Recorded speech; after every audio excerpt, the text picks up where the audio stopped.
श्री सुखदेव जी महाराज भगवान श्याम सुंदर आज वृंदावन में रहने लगे। वृंदावन में बड़ी सुंदर सुंदर बाल लीलाएं करते हैं भगवान।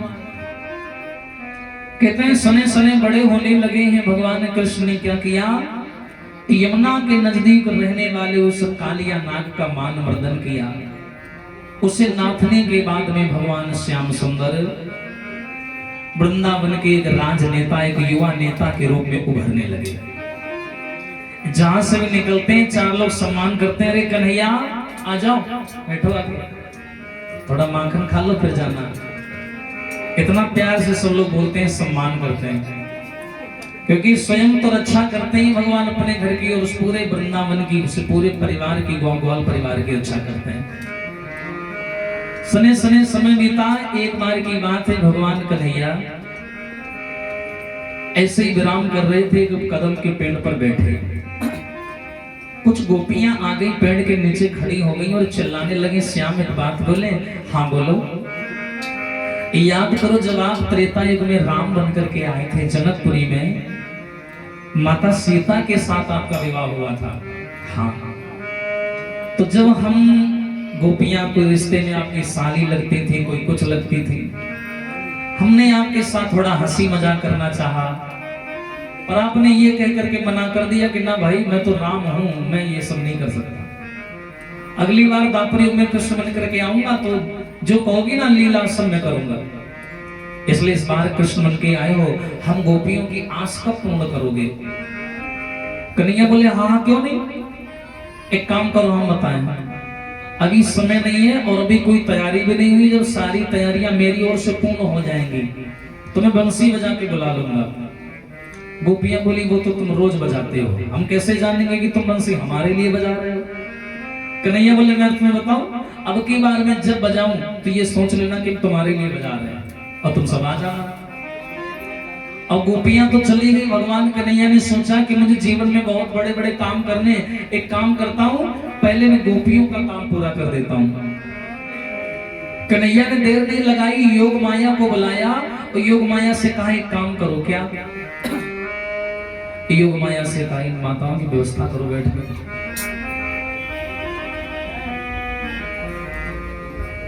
थोड़ा इधर आप लोग इधर बढ़ जाओ, इधर साइड आगे साइड। पीछे दिक्कत हो माता तो आगे आ जाओ, आप लोग से पीछे चले जाओ।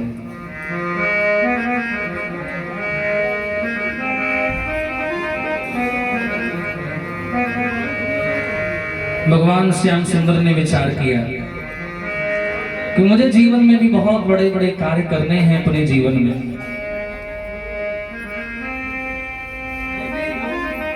और अभी मैं गोपियों के कार्य में अगर उलझा रहूंगा तो मैं जीवन के उन मूल भौतिक तत्वों तक पहुंच नहीं पाऊंगा। तो ये काम करता हूं, सबसे पहले इन गोपियों का कार्य पूर्ण कर देता हूं, उसके बाद मैं जीवन के मूल सिद्धांत लेकर के, कर्तव्य लेकर के आया हूं, उनको पूर्ण करूंगा। नहीं तो आने वाले समय में ये गोपियां हमारे मार्ग में बाधा बनेंगी। भगवान श्याम सुंदर ने क्या किया, योग माया को बुलाया। योग माया से कहा एक काम करो, ये जो केसी नाम का घाट है ना, जहां मैंने केसी नाम के राक्षस को मारा था, केसी घाट के लगभग 500 मीटर उत्तर दिशा में तुम्हें बड़ी सुंदर सी जगह बनाओ। वहां पर्याप्त जगह खाली पड़ी है और स्थान भी बढ़िया है, बगल से यमुना जी निकली है। तो मैं काम करो, वहां इतनी सुंदर जगह बनाना जहां मैं गोपियों के साथ में महारास कर सके। देखो भगवान कन्हैया ने रास कई बार रचाया, महारास सिर्फ एक बार जो हम आपको सुना रहे हैं।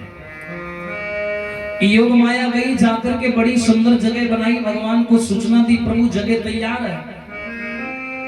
कन्हैया जगह को देखने गए, जगह देखकर बड़े प्रसन्न हुए। क्यारी क्यारी पे भमरा गिलोले कर रहे हैं, सुंदर सुंदर फूल खिले हैं। उस जगह का नाम है निधिवन।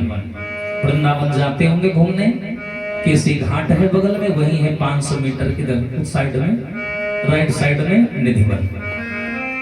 भगवान कन्हैया ने देखा मौका बढ़िया, तुरंत मुरली निकाली और श्याम ने मुरली बजा दी। हाँ, और जैसे भगवान ने मुरली बजाई एकदम से गोपियों के कान में आवाज पड़ गई। तो कैसी मुरली बजाई भगवान ने, कैसी मधुर बजाई रे मुरलिया मोहन ने, कैसी मधुर बजाई रे मुरलिया मोहन ने, कैसी मधुर।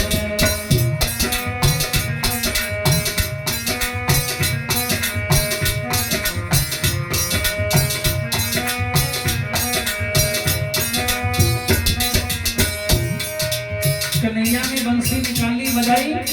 अब जो गोपियां काम कर रही हैं कान में आवाज पड़ी, अरे खुशी से पागल हो गई, एकदम से चिल्लाने लगी, चलो चलो चलो बुलावा आ गया बुलावा आ गया। आप खड़ी हैं, लेकिन यही नहीं मालूम कि हम किस स्थिति में जा रहे हैं। कोई बेचारी खाना बना रही है, हाथ में रोटी लेके भागी खड़ी है, बोले ये मौका दोबारा नहीं मिलेगा। एक बोली कि चलो मैं श्रृंगार कर लेती हूँ, एक श्रृंगार करने लगी, लेकिन भैया श्रृंगार भी उल्टा सीधा, होंठों की चीज आंख में लगी, आंख की चीज होंठों में लगी। अरे बड़ा अजीब श्रृंगार। कैसे अजब बजाई रे मुरलिया मोहन ने, कैसे अजब बजाई रे।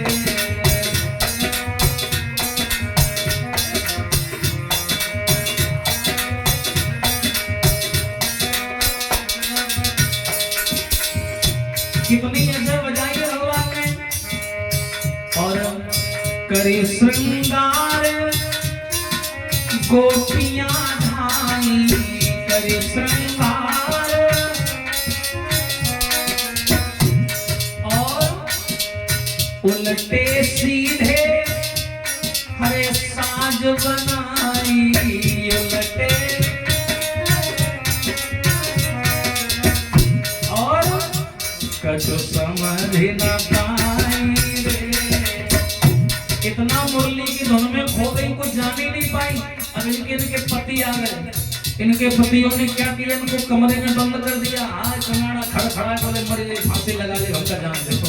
हाँ बोले मैं जाने दो, मेरा कन्हैया बुला रहा है, इतने सालों साल हमने प्रतीक्षा करी है, पहली बार कभी मौका मिला, हम नहीं रुकेंगे। घर वाले बोले जान दे, बड़ी मुश्किल में तो क्या होगा। हाँ खोल दिया दरवाजा, बोले कहाँ जा रही हो, बोले कहीं नहीं जा रहे, गलत मत सोचो, अरे कन्हैया की बंसी सुनने जा रहे हैं, तुम्हें नहीं अच्छी लगती। इसीलिए भगवान कन्हैया के वृंदावन में दुश्मन ज्यादा थे। क्यों? विवाह करके कोई दूसरा लाता था, मुरली बजाते उनकी नारियां भाग के वहां पहुंच जाती, उनको बुरा लगता था।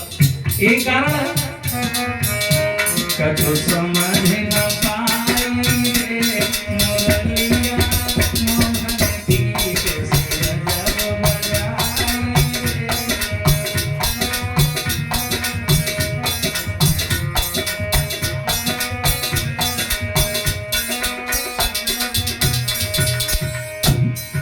अब ये गोपियां वहां से दौड़ी, एक मार्ग पर इकट्ठा भई। अब एक दूसरे से लड़ने लगी, बोली हाय बहन ये कहाँ बनी घूमी रही हो। अब वह उनसे कहा हमका छोड़ो, अपनक दे। अब एक दूसरे से बोले हमें छोड़ो, खुद को देखो। हाँ कैसा उल्टा सीधा श्रृंगार है।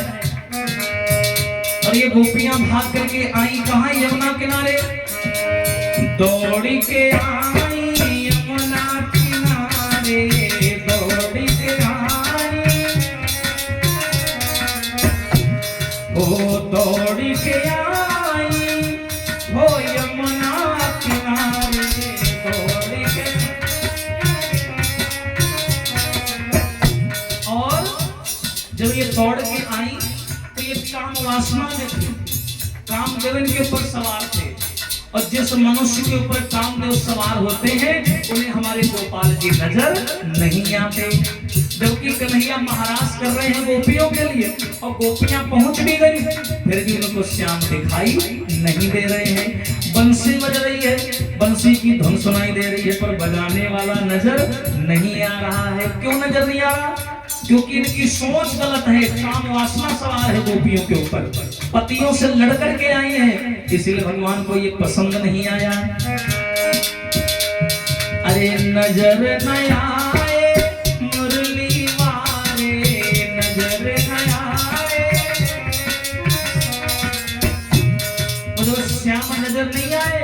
गोपियों ने क्या किया, दियो धन मचाई रे, रोने लगी। भगवान कन्हैया बोले अरे आई थी, पतियों से लड़के तो ना थी, क्या बोलेगी समाज आगे चल के, मुझे लोग गलत कहेंगे। दियो धन मचाई रे, कन्हैया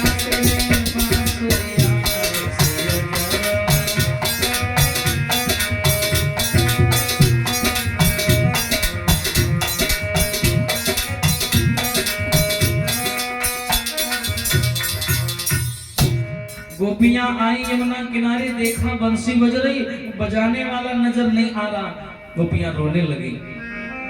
जब रोने लगी ना तो वहां श्री राधा जी प्रकट हो गई। एकदम से राधा से जवाब दिया, अरे आप भी आओ, श्याम कहाँ है? गोपियां बोली श्याम तुम्हें नजर नहीं आएंगे, तुम गलत तरीके से आई हो यहाँ। क्यों? तुम अपने पतियों से लड़कर के आई हो, ऐसे नहीं आना चाहिए। देखिए संसार में प्रेम अपनी जगह है, परमात्मा अपनी जगह है, किंतु पति का स्थान सर्वोपरि है, उससे बढ़ के कोई नहीं होता नारी के लिए। वृंदावन की घटना सुनाऊं मैं आपको, बिल्कुल सत्य घटना है। भक्तमाल एक पुस्तक आती, गीता प्रेस गोरखपुर से, राष्ट्रीयता पद प्राप्त है उस पुस्तक को, उसमें ये प्रमाण मिलता है। वृंदावन में एक स्त्री थी, बड़ी पतिव्रता, लेकिन मालूम है पतिव्रता का जो धर्म होता है बड़ा कठोर होता है, बड़ी तपस्या करनी पड़ती है, लेकिन शक्ति होती है। एक औरत थी, बेचारी का पति बीमार था। ये वृंदावन की बात है, एक औरत थी, महिला थी, पति बीमार था। एक वही मान के चलो 6-7 साल का एक बेटा होगा, एक लड़का था बेचारी का। ऐसे अपने पति का सर रखे थे वो बेचारी गोद में और दबा रही थी सर। पति बेचारे हारे थके थे, गोद में सो रहे थे पत्नी के, और वो जानती है मेरे पति की तबीयत खराब है, सर दबा रही अपने पति का, और छोटा 6-7 साल का बच्चा खेल रहा था। वही क्या हुआ ना कि बड़ी सी भट्टी जल रही थी, इसमें दूध पकाया जाता था, और भट्टी बड़ी जोर जोर से जल रही, और वो लड़का वही भट्टी के आसपास बार बार खेले। लेकिन बेचारी को बार बार डर लगे, हे भगवान कहीं ऐसा ना हो भट्टी में लग जाए, कहीं आग ना लग जाए, कहीं गिर ना जाए, जमीन में भट्टी बनी। बार बार बेटे की तरफ ध्यान है, लेकिन मालूम पति के सेवा में रोक नहीं ला रही है, सेवा बराबर कर रही है, उसमें कोई बदलाव नहीं, बार बार सर दबा रही है। और अंत में जानते क्या हुआ, वो लड़का खेलता खेलता खेलता खेलता माता उस भट्टी में गिर गया। और जैसे भट्टी में गिरा, यहाँ वो उठ करके भागी नहीं। ये राधा जी दृष्टांत सुना रही है गोपियों को कि वो महिला उठ करके भागी नहीं, अपने पति का सर दबा रही है, दबाती जा रही है, दबाती जा रही है, हाथ नहीं हटाया, लेकिन बार बार माँ की ममता उस ओर खींच रही है, हाय मेरा बेटा, हाय मेरा बेटा। लेकिन नहीं, वो जानती है मेरे पति हारे थके आए हैं, हम ऐसे उठ करके भाग जाएंगे तो उनको भी दिक्कत होगी, परेशानी होगी। बेचारी बैठी रही, सर दबाती रही। एकदम से उसका पति बोला, अब एक काम करो, तुम अपना काम कर लो जाके, मैं थोड़ा आराम कर लूं। जैसे पति ने कहा कि अब तुम जाओ मैं काम कर लूं, तब बेचारी ने सर छोड़ा और उनको वहां लेटा दिया। तुरंत दौड़ करके भट्टी के पास आई। जैसे भट्टी के पास आई तो क्या देखा, भट्टी में आग जल रही है और उसका बेटा भट्टी में खेल रहा है, भट्टी में खेल रहा है। और जैसे ये नजारा देखा, तुरंत बेटा को निकाला, उस बच्चे को आंच तक नहीं आई। ये होती है पतिव्रत धर्म की ताकत। लेकिन आज की समाज में इन बातों का कोई भी प्रभाव। बोलिए सच्चिदानंद भगवान की। एकदम से श्री राधा ने कहा कि नारी के लिए सबसे अहम और सबसे उच्च पद कोई है तो वो पति का होता है। अहिल्या को भी गौतम ऋषि ने श्राप दिया था, भगवान राम ने उसका उद्धार किया था, लेकिन अहिल्या ने फिर भी राम के पैर नहीं छुए, अपने पति के छुए। इसलिए सर्वोपरि होता है पति। जिय बिन देह नदी बिन वारी, तैसे नाथ पुरुष बिन नारी। एकदम से जब गोपियों ने इतनी बात सुनी, गोपियां बोली तो क्या करें, जो जनकपुरी का भाव है उसे मिटा दे, रास ना करें। और जब इतनी बड़ी शिक्षा दे दी तो गोपियां बिल्कुल शांत हो गई, काम वासना नष्ट हो गई। और नष्ट हुई जैसी काम वासना, तुरंत भगवान कन्हैया सामने प्रकट हो गए। और जैसे कन्हैया सामने प्रकट हुए, गोपियों को सारी शिक्षा फिर भूल गई। जो भी राधा ने ज्ञान दिया था वो सब फिर गायब हो गया। और कन्हैया है ही ऐसे। एकदम गोपियां बोली हम आ गए हैं, चलो हमारे साथ में रास करो। भगवान बोले रास में गुड्डा गुड़िया का खेल थोड़ी ना है। जैसे हमने तुम्हें वचन दिया है ना, ऐसे ना जाने कितनी इस ब्रह्मांड की देवियां हैं जिनको मैंने वचन दिया है। तो जब तक सब नहीं आ जाएंगे तब तक महाराज नहीं शुरू होगा। अब तुम लोग आ गई हो तो खाली मत बैठो, जाओ। ये जो निधिवन है ना, यहाँ कोई जनी रंगोली बनाओ, कोई झाड़ू लगाओ, कोई कुछ करो, कोई फूल माला सजाओ, कोई कुछ करो, खाली मत बैठो। और जब सब देवियां आ जाएंगी, सब लोग इकट्ठा हो जाएंगे, उसके बाद महाराज करेंगे। हाँ, अब भगवान कन्हैया ने ललिता नाम की सखी को बुलाया, उससे कहा तुम एक काम करो, पत्र लिखो और जितने दाएं बाएं देवियां हैं ब्रह्मांड में, सब देवियों को पत्र भेजो, कन्हैया महाराज कर रहा है, सब लोग आओ। और सुनो, एक लाइन नीचे लिख देना, यहाँ पुरुषों का आना मना है। हाँ, एक लाइन जरूर नीचे लिख देना। अब जैसे ये पत्र लिखा, चारों ओर पत्र जाने लगे। एक पत्र पहुंचा कैलाश पर्वत पर। मैया पार्वती को पत्र मिला, बड़ी प्रसन्न हुई, चलो भगवान इसी बहाने बाहर घूमने का मौका मिल गया। बेचारी गई अपनी श्रृंगारदानी उठा ले, श्रृंगार करने लगी। भोले बाबा आए, बोले कहाँ? बड़ा सज रही हो, कहाँ जा रही हो? पार्वती बोली बाबा कन्हैया वृंदावन में महाराज कर रहा है, वही जा रहे हैं। भोले बाबा एकदम से चेहरे पे चमक आ गई, बोले हम भी चलेंगे, हम भी चलेंगे, हम भी चलेंगे, हम भी चलेंगे। पत्र पढ़ा तुमने? क्यों? पत्र में लिखा है कि यहाँ केवल महिलाएं आ सकती हैं, पुरुषों का कोई काम नहीं। भोले बाबा बोले तुम सही कहते हो, आदमी ही ऐसा है, उसको कभी पुरुषों की जरूरत पड़ी है? हाँ, अब देखो अगर ऐसी बात है ना, मैं कन्हैया से इतना प्रेम करता हूँ, इतना मानता हूँ, अब बिना उसकी लीला देखे मैं तो नहीं रह सकता। तुम एक काम करो ना, अगर वहां पुरुष नहीं जा सकते हैं तो एक काम करो, तुम हमें ही नारी बना लो। बताओ, कन्हैया से इतना प्रेम करते हैं कि नारी बनने को तैयार हैं, कह रहे हमें भी गोपी बना लो, लेकिन ले चलो। पार्वती बोली शर्म कर ले, अच्छे खासे मर्द हो, औरत बनोगे? बोले नहीं नहीं नहीं, मुझके लिए तो मैं कुछ भी करने को तैयार हूं, तुम बस हमें बनाओ। बोले गौरा से एक दिन यो मोला, प्यारी हम भी जनाना बनेंगे। बोले गौरा से एक दिन यो मोला, प्यारी हम भी जनाना बनेंगे। बोले गौरा से एक दिन यो,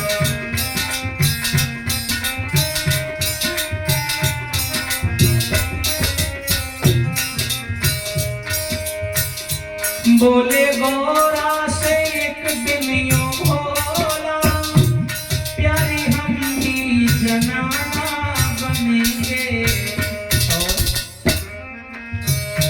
वृंदावन की सुहानी गलियों में, हाँ, वृंदावन की सुहानी गलियों में, देखने रास लीला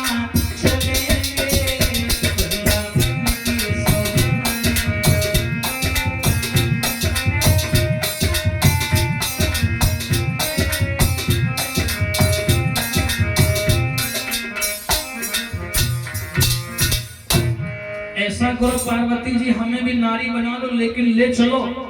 अब तो बच्चों की तरीके से जिद करने लगे। हाँ, पार्वती बोली कैसी बातें करते हो, जीवन में पहली बार कहीं घूमने का मौका मिला, वो भी तुम्हारा पल्लू पकड़े हुए। अरे महाराज जाने दो ना, इसी बहाने में घूमाऊंगी। बोले बाबा बोले नहीं, कोई दूसरी बात होती मैं तुम्हें नहीं घूमता, अब मेरे कन्हैया की बात है, मैं नहीं मानूंगा, अब मैं जाऊंगा जरूर। अब भोले बाबा जिद करके बैठ गए, बोले अगर ऐसे नहीं तो वैसे, वैसे मतलब नारी बना लो हमें। पार्वती जी बोली नारी तो बना ले तुम्हें बाबा, एक समस्या है। बोले क्या? बोले ये तुम्हारी बड़ी बड़ी दाढ़ी ही लग रही है, इसका क्या करें हम? ये दाढ़ी जो लटक रही है इसका क्या करें? भोले बाबा बोले तुम परेशान क्यों हो, गांठ मार देंगे, दो चार छोटी हो जाएगी, घूंघट मार लेंगे, छुपी रहेगी। लेकिन तुमको तो बिना घूंघट उठाए चैन नहीं पड़ेगा। नहीं नहीं, पड़ जाएगा पड़ जाएगा, तुम बनाओ। जाने के लिए कुछ भी करने को तैयार। जब नहीं माने, जिद पर अड़ गए, पार्वती बोली मनी होना गई बेचारी, उठा लाई अपना साजो श्रृंगार, भोले बाबा को सजाने लगी, नारी बना रही है। और नहीं माने, एक दिना भोले भंडारी और बन के ब्रज की नारी वृंदावन आ गए हैं, वृंदावन आ गए हैं। एक दिना भोले भंडारी बन के ब्रज की नारी वृंदावन आ गए हैं, वृंदावन आ गए हैं।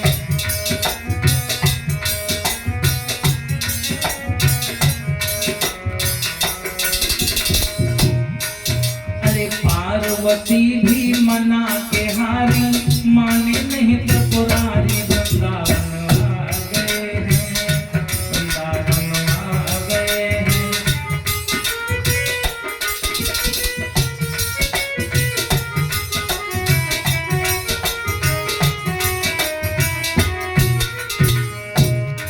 भोले बाबा बोले पार्वती, गौरा से बोले भोला, मैं भी चलूंगा तेरे साथ में,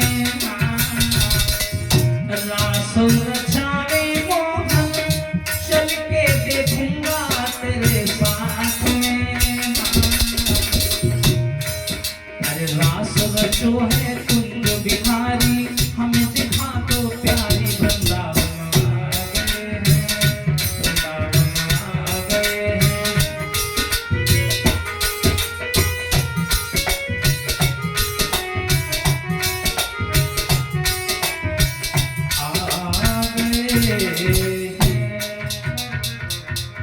एकदम से जैसे तैसे श्रृंगार करके भोले बाबा को नारी बनाया, और नारी बना करके पार्वती बोली चलो। अब अच्छा एक बात ध्यान रखना, पुरुष की चाल में नारी की चाल में थोड़ा फर्क है। अब पार्वती जी बेचारी धीरे धीरे चल रही है, भोले बाबा सड़फड़ काटे। हाँ, एक पांव इधर दूसरा इधर, धोती होती सब खुल गई, कंधा से रपट गई, वे झाड़ू से लगावत जा रहा है। पार्वती बोली ये तो लेट रही हूँ, सारा भेद खुलवा देंगे, सब जान जाएंगे, हमारी बदनामी होगी। पार्वती बोली बाबा अरे रुको, साड़ी कहाँ जा रही? भोले बाबा बोले अरे ये खुली गई, सही से बांधो, कैसे रस्सी से ले आओ, ढंग से बांधो। ओफो बाबा, थोड़ा आराम से चलो, जैसे हम लोग चलते हैं ऐसे चलो, दोबारा वस्त्र पहनाए ढंग से।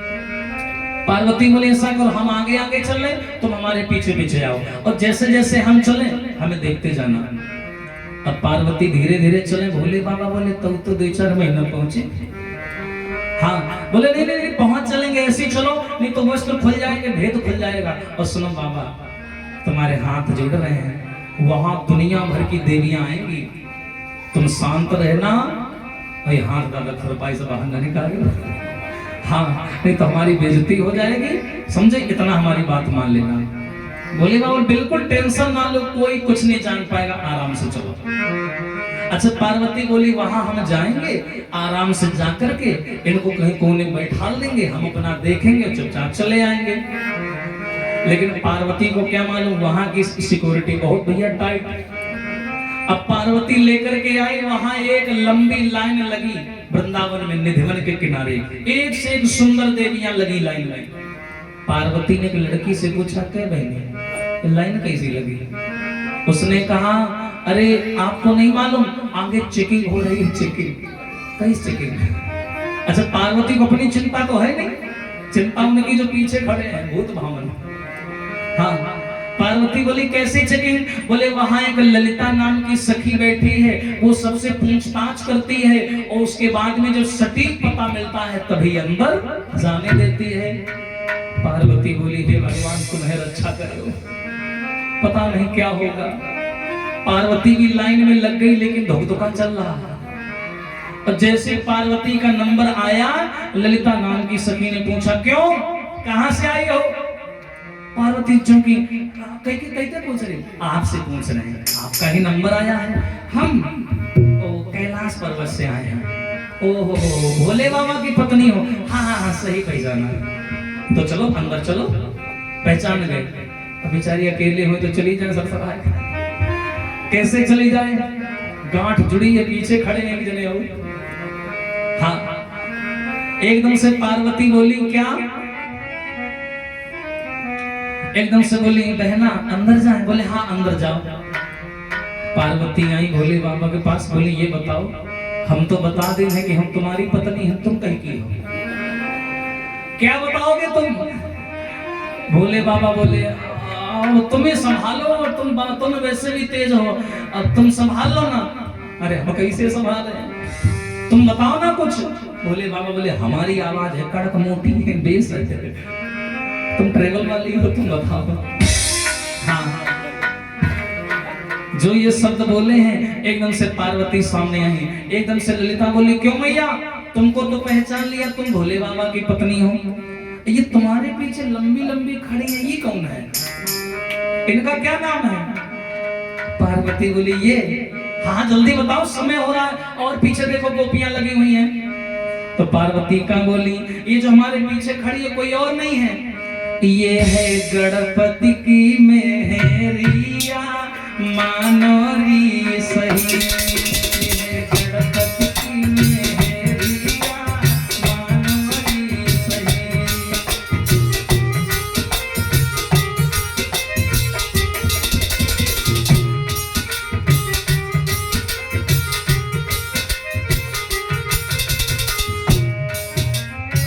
मानो री सही, कोइया मानो री सही, ये है गणपति की मेहरिया, मानो री सही।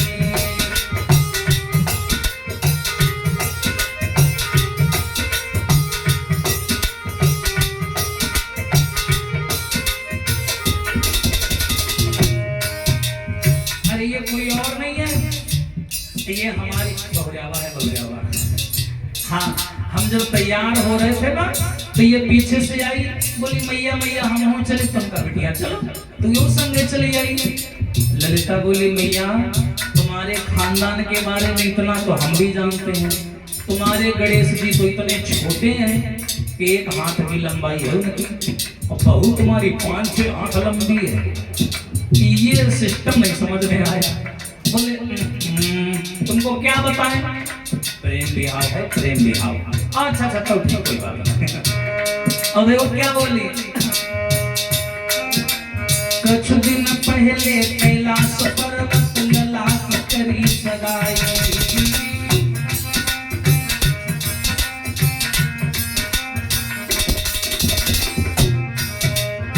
अति सुंदर और नई नवेली बहुवर घर में आई, कूदी ससुरे की देहरिया, मानो री सही, कूदी ससुरे की देहरिया।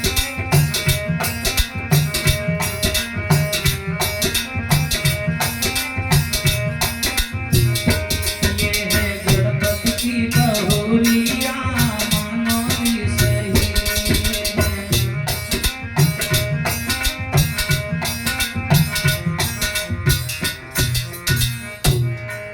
अरे ये हमारे लला गणेश की पत्नी है। अब ज्यादा दिन नहीं भाई, 20-25 दिन भाई ये ब्याह हुआ रहा है। शर्माती है बेचारी, नई नई शादी वही, हमारे घूंघट मारे खड़ी है चुपचाप। ललिता बोले, को ये बात? हाँ वह है, तो यही तुम कह रहे हैं। अच्छा अब हम अंदर जाएं? अरे चली जाए मैया, काहे चल रहे आ रहे? एक काम करो मैया, क्या? तो ये तुम्हारी बहू है? हाँ बिटिया हमारी बहू है। तो एक काम करो मैया, देखो हम भी तुम्हारे परिवार के हैं, रिश्तेदारी के हैं, देखो तुमने अपने लड़का का विवाह भी कर लिया और हमको निमंत्रण भी नहीं दिया, कोई बात नहीं भाई, हमका नहीं बुलायो। एक काम करो मैया, अपनी बहुरावा के मुंहिया दिखा दे भाई, वहां नहीं बुलाया तो कोई बात नहीं है, ऐसा कर अपने बहू को मुंहिया दिखा दे। पार्वती और किटा की यह और पीछे पड़ी है, ये मैं सकुन में जाए दे, मुंह दिखा दे, कहूं ना हो दुनिया भर। अतनी बात है तो टीटी नहीं पूछ दे, तुम पुलिस वाले नहीं पूछती उनके बड़े के हैं। अरे बहनी जान दो लेट हो रहे हैं। अरे चली जाना मैया, अब तुम्हारी इतनी लंबी बहू है, अब देखने का मन कर रहा है कि हम भी देखें गणेश की भाई पत्नी कैसी है। पार्वती अंदर अंदर बहुत रोहासी गई, भोले बाबा का हाथ पकड़ा, मारी खींच डाले, चलो इसी हम तुमसे कहा रहे ना जाओ। यहाँ जितनी औरतें आई हैं सब एक दूसरे से बात कर रही, हंस रही, हालचाल पूछ रही, और हम तुमका कनीम लड़का से ले घूम रहे हैं। हाँ भोले बाबा बोले तो दादा हमका क्या खींचे डाल रहे। बोले क्यों ना खींचे, बताओ, समय बर्बाद हो रहा है।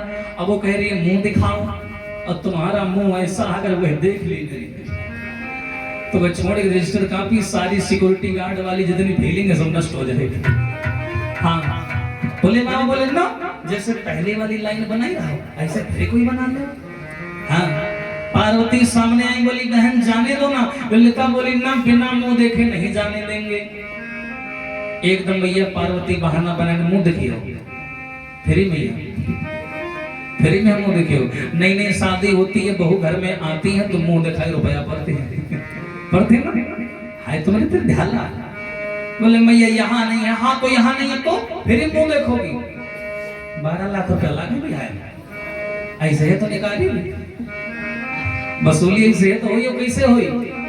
एक काम करो, कैलाश पर्वत पर आना, 5100 रुपए लेकर के आना, तब दिखाएंगे बहू हमारी सुंदर है। और यहाँ सब औरतें, तो कोई नजर मार देना बीमार होगी तो। अब आगे एक सवाल ना कि इधर चुप के अंदर जान दे। पार्वती बहुत डरा रही, दादा को भेद ना खुल जाए। अब लेकर के भोले बाबा को पार्वती अंदर आई। जैसे अंदर आई बड़ा गुस्से में ऐसे हाथ पकड़ा, एक लकड़ी का चबूतरा बना, गई बैठो यहीं बैठो, हिलना नहीं। भोले बाबा बोले बिल्कुल नहीं हिलेंगे, हिला तो तुम ही रही हो, नहीं यही साथ बैठो। और हम जा रहे हैं कन्हैया के साथ महाराज करने, और यहीं रहना। कोई भी सखी आकर तुमसे बोले कि तुम कहाँ की हो बहन, कहाँ से आई हो, घूंघट खोलो, तो ना बोलना और ना घूंघट खोलना। भोले बाबा बोले इतनी दूर से आए हो, घूंघट नहीं खोलेंगे तो देखेंगे कैसे। पार्वती बोली तो तुम घूंघट खोली हो। अरे बिल्कुल, और घूंघट नहीं खोलेंगे तो देखेंगे कैसे, और देखना नहीं होता तुम आते क्यों। अब नारी बने बताओ, इतनी दिक्कतें उठाई और बिना देखे चले जाए। पार्वती बोली तुम ले डरी हो, बच्ची खुची इज्जत हमारी खराब करोगे तुम, वैसे भी समय नहीं है, महाराज चल रहा है। भोले बाबा बोले अगर इनको समझाएंगे ये मानेंगे नहीं, झूठ बोल देते हैं। भोले बाबा बोले जाओ, हम नहीं मुंह खोलेंगे, जाओ। अब पार्वती वहां से चली आई, भोले बाबा को बैठा दिया चबूतरा पे। अब साड़ी से मुंह ढके बैठे। अब बैठे भोले बाबा, मैया पार्वती आई, और जहां पर कन्हैया महाराज कर रहे हैं, जितनी सखियां उतने श्याम, और शुरू भयो लीला को काम। महाराज हो रहा है, बंसी बज रही है, और सब कन्याएं जितनी देवियां खड़ी हैं सबके साथ भगवान कन्हैया अलग अलग भेष में महाराज कर रहे हैं। और पहली लीला भगवान कन्हैया ने कौन सी खेली जानते हो महाराज में? होली लीला। और वृंदावन की होली सब जानते हैं कितनी मशहूर है। वृंदावन में एक होली और खेली जाती है, लठ मार होली। शायद सुनी होगी। अगर वृंदावन में गली में तुम नई कपड़ा पहने घूम रहे हो तो हाथ पैर टूटे जरूर तुम्हारे, और कुछ कर भी नहीं पाओगे। लोग यही कहेंगे आज होली अपना नेता बने घूम रहे हैं, यानी साफ सुथरे वस्त्र पहन के नहीं घूम सकते, रंगे पुते मिलो बिल्कुल। तो पहली लीला होली की खेली है, कैसे बोलेंगे सभी लोग कि रंग में होरी कैसे खेलूं री जा सामरिया के संग। रंग में होरी कैसे खेलूं री जा सामरिया के संग।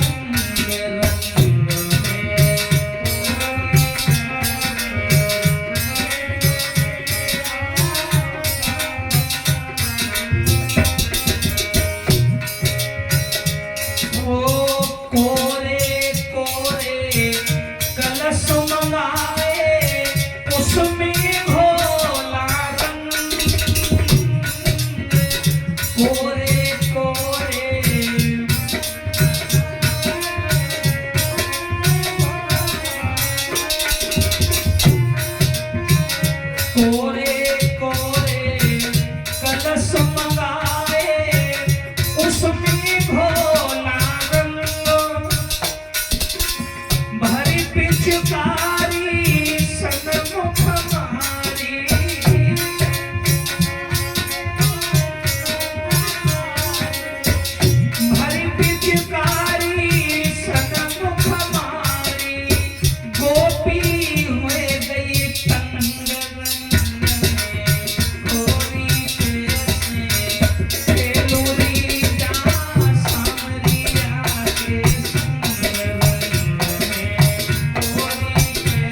हो तबला बाजे सरंगी बाजे और बजे मृदंग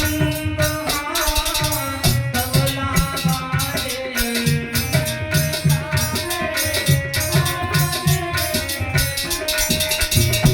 हरे श्याम सुंदर की मुरली बाजे राधा जी के संग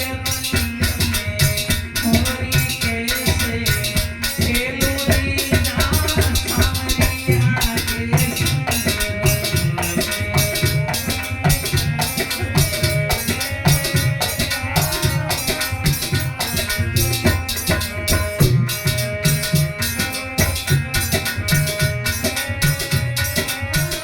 सावरिया के संग। भगवान कन्हैया ने प्रथम लीला रचाई कौन सी? होली लीला। अब वहां पर तबला बाजे श्रृंगी बाजे मृदंग बाजे ढोलक बाजे सब बज रहा है। अच्छा देखा है कहीं वाद्य यंत्र बज रहे हों गाना बजाना चल रहा हो और वहां कोई गायक आदमी बैठा हो तो उसे चैन तो पड़ेगा नहीं। बहुत से लोगों को देखा होगा बहुत से होते हैं बैठे बैठे अपना पेट बजाने लगते हैं। बहुत से लोग ऐसे होते हैं कि अपनी जांघें पीटने लग जाए। अब वहां ढोलक बज रही तबला बज रहा मृदंग बज रहा और वहीं बैठे भोले बाबा। भोले बाबा भी वादक हैं, क्या बजाते हैं? डमरू। अब इनको चैन नहीं पड़ रही, बार बार सोच रहे है क्या करी है क्या करी। पार्वती मना कर गई मुंह ना खोले और चैन नहीं पड़ रही है। एकदम झटका लगा बोले मुंह हटाओ इससे, इतनी दूर से आए हो कन्हैया के दर्शन ना करें तो बेकार। पार्वती को मना ले रूठ देगी, मना ले में कोई बात नहीं है। एकदम से ऐसे पकड़ा घूंघट और उठाया और उठा करके धोती उती उतार करके सब फेंक दिया।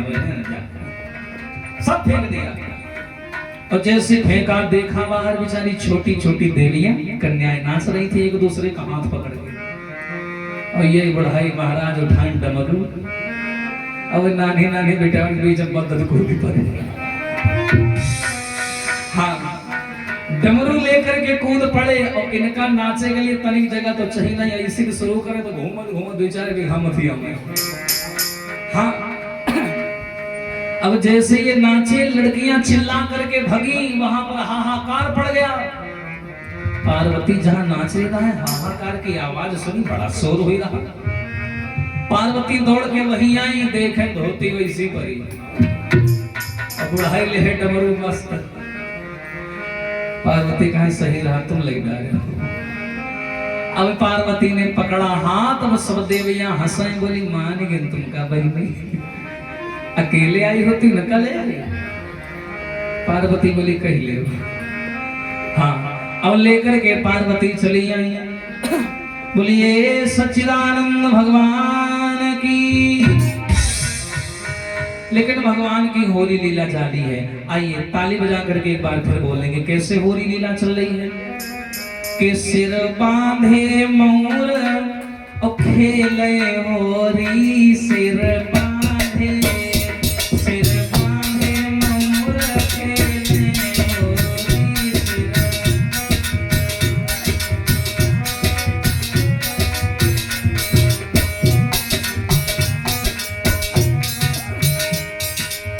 अरे सिर बांधे मोर खेले होरी सिर बांधे मोर खेले होरी।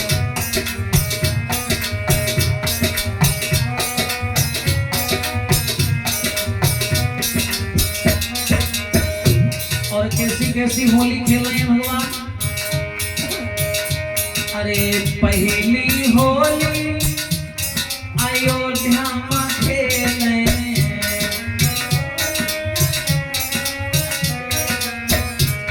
अरे पहली होली अयोध्या में खेले।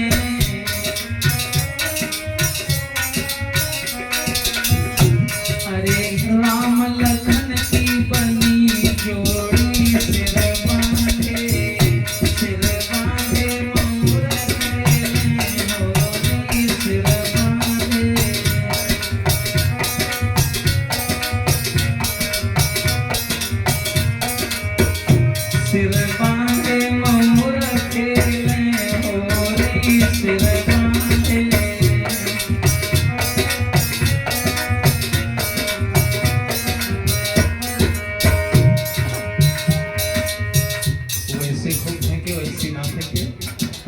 म्यूजिकल इंस्ट्रूमेंट रखा, ये खराब हो जाएगा।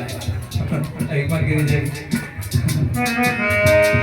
अरे दूसरी होली कैलाश में खेले,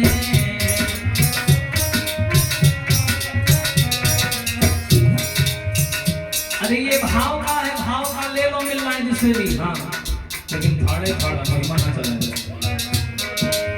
दूसरी होली कैलाश में खेले,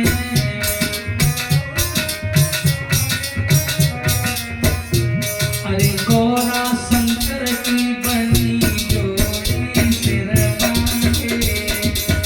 बांधे ममरो खेले होली,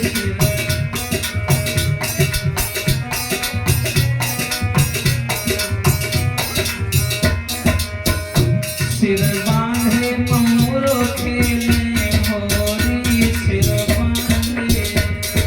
बांधे ममरो खेले होली,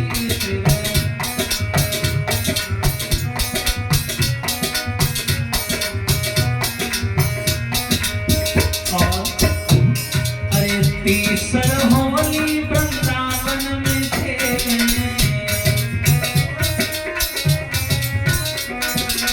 बोल कन्हैया लाल की। अरे ये बच्चों को बैठाओ इधर, हेलो आंगनवाड़ी बैठो सर। हरे तीसरी होली वृंदावन में खेले,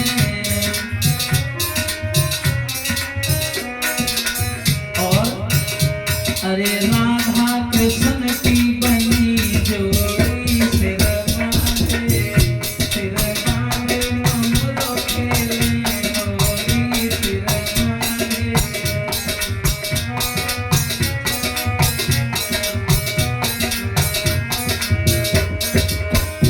सिर बांधे ममरो खेले होली, सिर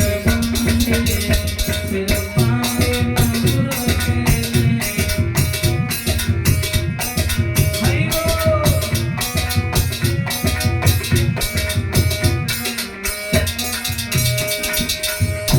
सिर बांधे ममरो खेले होली, सिर बांधे ममरो खेले होली,